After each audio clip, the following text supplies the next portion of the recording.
Assalamualaikum. Today we will study about the remaining part of meiosis. Yesterday you were studying about meiosis, the meiosis first in which the prophase first. Prophase first में कुछ points आपको और बताने थे। देखो ये figure में prophase first में जो है तो फर्स्ट स्टेप है लिप्टोटीन लिप्टॉस के मीन्स थ्रेड लाइक मैंने बताया था। तो जो क्रोमोसोम होते हैं यहाँ पर पूरे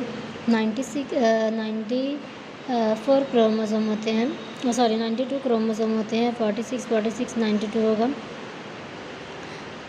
46 मेल के 46 फीमेल के। तो ऐसे देखो मैं ब्लू कलर जो बताएं ये फीमेल के क्रोमोसोम और ये जो ब्लैक्स है ये मेल के क्रोमोसोम। दोनों के क्रोमोसोम जो होते हैं सब एक साथ होते हैं यहाँ पर। तो लिप्टोटीन में सब लंबे धागे के जैसे दिखाई देते हैं और जाइगोटीन में जैसे मैं आपको बताई थी पेयर बनाते हैं मेल और फीमेल के क्रोमोसोम। तो इस तरीके से देखो यहाँ ब्लू और ब्लैक माला क्यों ना, ये ब्लू फीमेल का है ना और ये ब्लैक मेल का, इस तरीके से पेयरिंग होती है। एक जैसे जो क्रोमोसोम होते हैं ना होमोलॉगस क्रोमोसोम पूरे 46 सब अलग अलग नंबर के होते हैं। तो जो नंबर 1 है 46 मेल का वो नंबर 1, 46 फीमेल के 46 में से नंबर 1 जो है वो फीमेल का वो मेल के साथ पेयरिंग करेगा। जैसे 12 नंबर का क्रोमोसोम है तो 12 नंबर के फीमेल के साथ इस तरीके से पेयरिंग होती है ना। तो उसको कहते हैं ज़ाइगोन। ये आपको बताना रह गया था, जिसको सिनेप्टोनीमल कॉम्प्लेक्स कहा जाता है और वहाँ सिनेप्सिस होती है यानी पेयरिंग बनती है। तो इस तरीके से पेयरिंग यहाँ पे आपको सिर्फ 2 बताई जा रही है, ऐसे पूरी 92 की 46 पेयरिंग होती है ना। उसके बाद ऐसे ही पैचिटीन में जो मैं आप लोगों को बताई थी, पैचिटीन के अंदर यहाँ पर जब क्रॉसिंग होती है तो पूरा का पूरा क्रोमोसोम एक दूसरे के ऊपर नहीं कवर अप होता है ना। यहाँ पर क्या होता है नॉन सिस्टमिकल, ये आपको बताई थी, फिगर सिर्फ क्लियर नहीं थी। ये फीमेल मेल का क्रोमोसोम है ना और फीमेल का मैं ब्लू कर देती हूँ, आपको बताती हूँ। देखो ये वाला जो है ये ब्लू, ये फीमेल का क्रोमोसोम है ना। तो जो नॉन सिस्टर क्रोमेटिड है, नॉन सिस्टर किसको कहेंगे, एक क्रोमोसोम के जो 4 क्रोमेटिड हैं है ना, उसमें ये दोनों सिस्टर क्रोमेटिड और ये दोनों, ये इसका नॉन सिस्टर ये इसका नॉन सिस्टर है ना। ऐसे ही इसमें भी ये दोनों सिस्टर क्रोमेटिड ये दोनों सिस्टर क्रोमेटिड, तो ये इसका नॉन सिस्टर रहेगा ये इसका नॉन सिस्टर रहेगा है ना। तो जो नॉन सिस्टर क्रोमेटिड रहते हैं, इसका नॉन सिस्टर ये वाला, इसका नॉन सिस्टर ये वाला, ये दोनों के दरमियान क्रॉसिंग होती है, ये लिपटते हैं एक दूसरे के दरमियान और ये जहाँ जहाँ से एक दूसरे को क्रॉस करते हैं उस पॉइंट ऑफ अटैचमेंट को कहा जाता है काइज़मेटा। तो बहुत सारा काइज़मेटा यहाँ बनता है जो दिखाई नहीं देता है ना, और जहाँ जहाँ से ये पॉइंट ऑफ अटैचमेंट होता है वहाँ वहाँ से ब्रेकिंग होती है। मैं कल आपको बताई थी, सब छोटे छोटे सेगमेंट में टूट जाता है। उसके बाद जब ये वापस जुड़ता है, रिजॉइनिंग होती है, तो फीमेल का फीमेल में नहीं जुड़ता, फीमेल का मेल में जुड़ जाता है और मेल का फीमेल में जुड़ जाता है, इसलिए उसको कॉम्बिनेशन कहते हैं है ना। क्या होगा यहाँ रिकॉम्बिनेंट बन जाएगा क्रोमोसोम और इस तरीके से ये अगर ये फीमेल है ना और ये मेल है तो मेल में ये फीमेल का सेगमेंट आया और फीमेल में ये मेल का सेगमेंट अटैच हुए। इस तरीके से सेगमेंट एक्सचेंज होते हैं, सब में नहीं होंगे, सिर्फ ये दोनों में होंगे है ना। ये दोनों के दरमियान क्रॉसिंग हुई है तो सेगमेंट एक्सचेंज, लेकिन ऐसा पैचिटीन में नहीं दिखता है, ऐसा यहाँ दिखता है डायकाइनेसिस में। सिर्फ आपको क्लियर करना था कि कैसे होता है ना। ऐसे क्रॉसिंग होती है, टूटते हैं और वापस जुड़ते हैं तो दोनों का सेगमेंट एक्सचेंज हो जाते हैं। फिर डिप्लोटीन में देखो ऐसा ये जो स्ट्रक्चर है ना ये यहाँ नहीं, यहाँ डिप्लोटीन में स्टार्ट रिपेलिंग, एक दूसरे को ढकेलना शुरू करते हैं। तो पहला पॉइंट ऑफ अटैचमेंट जहाँ से वो एक दूसरे के ऊपर बाइंड होना शुरू हुए थे, लिपटना शुरू हुए थे, वो दिखाई देगा और उसको काइज़मेटा कहते हैं। वो यहाँ क्लियरली दिखता है और इनकी पेयर टूटने लगती है, अलग होने लगते हैं तो इसको डिसिनेप्सिस कहते हैं।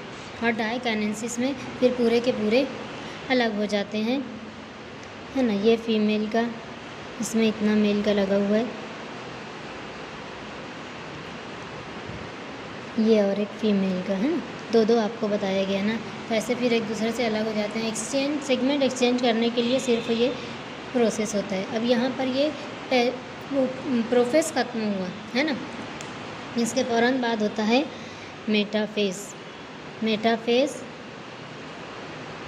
फर्स्ट आएगा, अभी प्रोफेस फर्स्ट ख़त्म हुआ था ना, ये इसकी 5 स्टेप थी प्रोफेस की। तो ये प्रोफेज को हम ए दे देंगे नाम। तो अब यहाँ पर आएगा मेटाफेज, ये बी।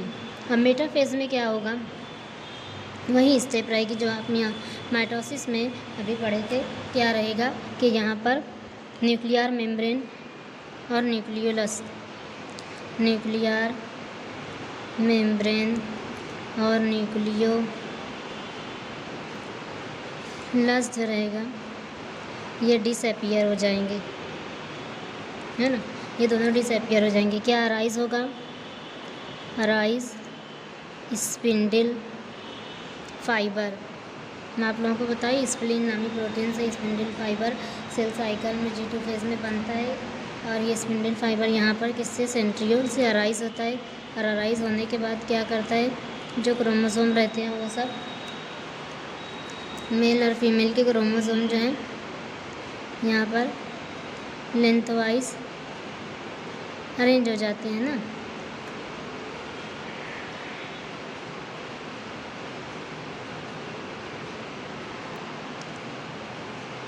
किस तरीके से ये अरेंजमेंट है कि सेंट्रियोल जो है वो सेंट्रोमियर जो है क्रोमोसोम के दरमियान जो राउंडेड बॉडी होती है ये सेंट्रोमियर, ये टूवर्ड्स द सेंट्रियोल, सेंट्रियोल की तरफ होते हैं।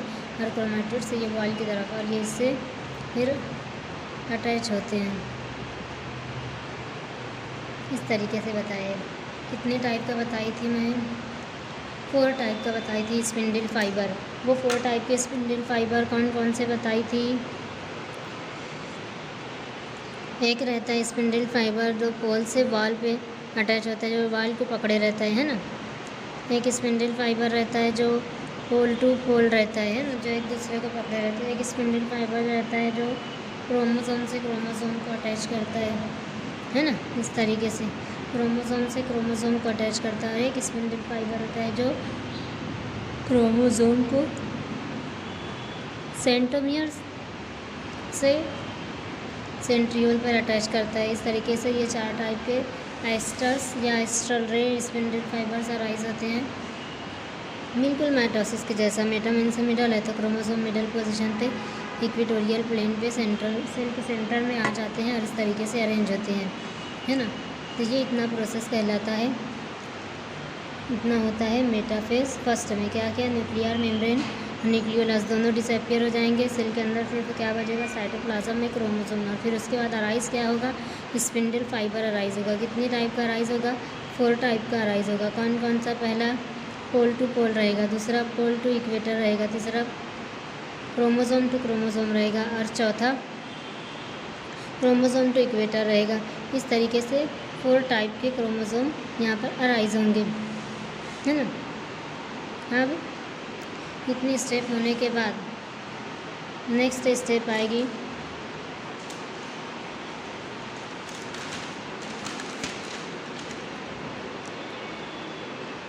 ये स्पिंडल फाइबर जो हैं श्रिंक होना शुरू होंगे। नेक्स्ट स्टेप रहेगी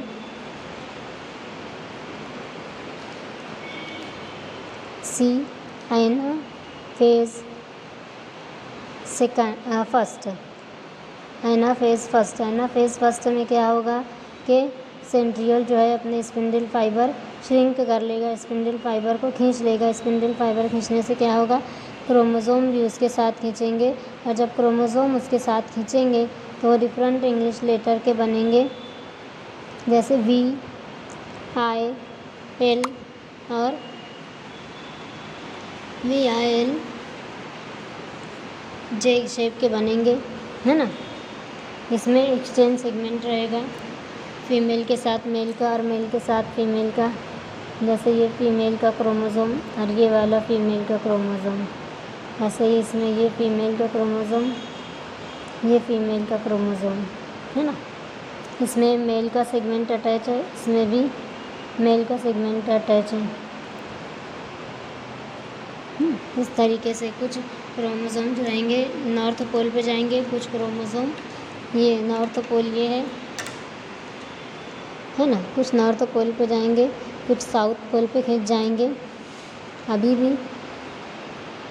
न्यूक्लियर मेम्ब्रेन और न्यूक्लियोलस डिसअपियर रहेगा। है ना। शॉर्ट में इसको आप समझ लो, एनएम यानी न्यूक्लियर मेम्ब्रेन, एनएल यानी न्यूक्लियस, ये डिसअपियर रहेगा। और स्पिंडल फाइबर में क्या चेंज आएगा, स्पिंडल फाइबर श्रिंक होंगे। श्रिंक होना यानी सिकुड़ना, खिंच जाएंगे। इस तरीके से पुल अप होंगे, खींचेंगे पोल की तरफ, दोनों ऊपर और नीचे पोल की तरफ खींच जाएंगे। खींचने की वजह से क्या होगा, उनके साथ क्रोमोसोम भी खींचेंगे, श्रिंक टू द पोल, है ना, रेस्पेक्टिव पोल की तरफ खींचेंगे और डिफरेंट इंग्लिश लेटर का शेप बनाएंगे और इस तरीके से क्रोमोसोम डिवाइड हो जाएंगे। 46 ऊपर 46 नीचे। यहाँ पर अभी जो है तो बाइवैलेंट ही रहेंगे क्रोमोसोम, बाइवैलेंट ही रहेंगे, यानी इसके टेट्राड्स रहेंगे, 4 क्रोमेटिड्स यहाँ पर रहेंगे। अब इसके बाद डी देखेंगे, यहाँ क्या रहेगा, एनाफेज के बाद टीलोफेज, है ना। टीलोफेज में क्या होगा, वही जैसा कि आप माइटोसिस में देखे थे, यहाँ से स्पिंडल फाइबर जो रहेगा वो डिसअपियर होगा। सेल में सिर्फ क्रोमोसोम दिखेंगे, है ना, दोनों ऊपर नीचे क्रोमोसोम बचेंगे। थोड़ी देर के बाद साइटोप्लाज्म यहाँ जमा होना शुरू होगा और धीरे धीरे न्यूक्लियर मेम्ब्रेन अराइज होना शुरू होगी। दोनों साइड पे धीरे धीरे न्यूक्लियोलस भी अराइज होगा और देखते ही देखते कंप्लीट न्यूक्लियर मेम्ब्रेन बन जाएगी। दोनों तरफ कंप्लीट न्यूक्लियोलस बन जाएगा और एक सेल में 2 न्यूक्लियस दिखाई देने लगेंगे। तो क्या हो रहा है, क्रोमोसोम के तरफ nuclear membrane and nucleolus arise होगा और 2 न्यूक्लियाई इन सेल फॉर्म हो जाएंगे, है ना। इस तरीके से यहाँ पर अभी माइटोसिस के जैसा ही 2 सेल बने हैं। अब आगे इतना यहाँ पर कंप्लीट होता है। ये अभी टीलोफेज फर्स्ट हुआ है ना, मियोसिस फर्स्ट यहाँ पर कंप्लीट हुआ, कैरियोकाइनेसिस यहाँ पर कंप्लीट हुआ। अब इसके बाद होगा ये साइटोकाइनेसिस।